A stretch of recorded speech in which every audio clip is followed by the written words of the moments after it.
મહીસાગરથી આશ્ચર્યચકિત થાય તેવા સમાચાર સામે આવી રહ્યા છે.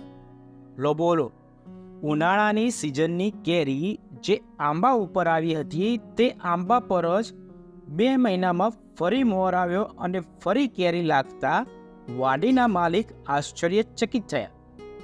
લુણાવાડાથી સંતરામપર રોડ પર આવેલી બાપુજી ભગવાનની વાડી તરીકે ઓળખાતી વાડીના આંબા પર ચોમાસે કેરીઓ આવી.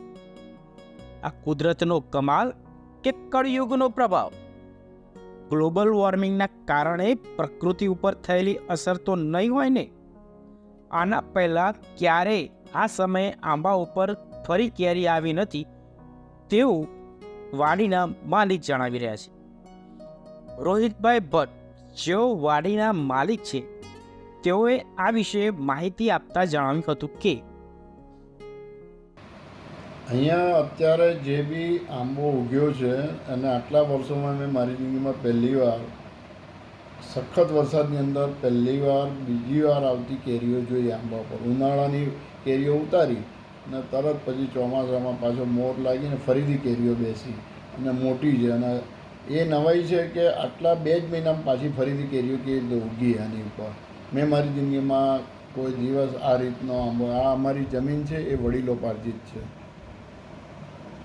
તો શું આ કે ફળ ખાવા લાયક છે કે નહીં આ સિઝન? એ ફળ માટે મારે તપાસ કરવી છે કે આવી રીતના બે વખત આવતું ફળ કેવું છે એ શંકા લાગી. એટલે મેં કહ્યું કે ચાલો પૂછીએ કે ભાઈ આ ફળ કેવું છે અને શું છે.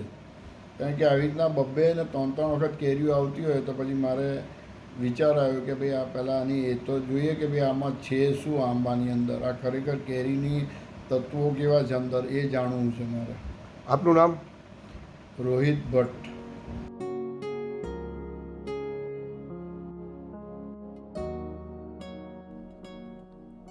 મહીસાગરથી વિજય જોશી સાથે જોતા રહો સત્ય વિચાર ન્યૂઝ.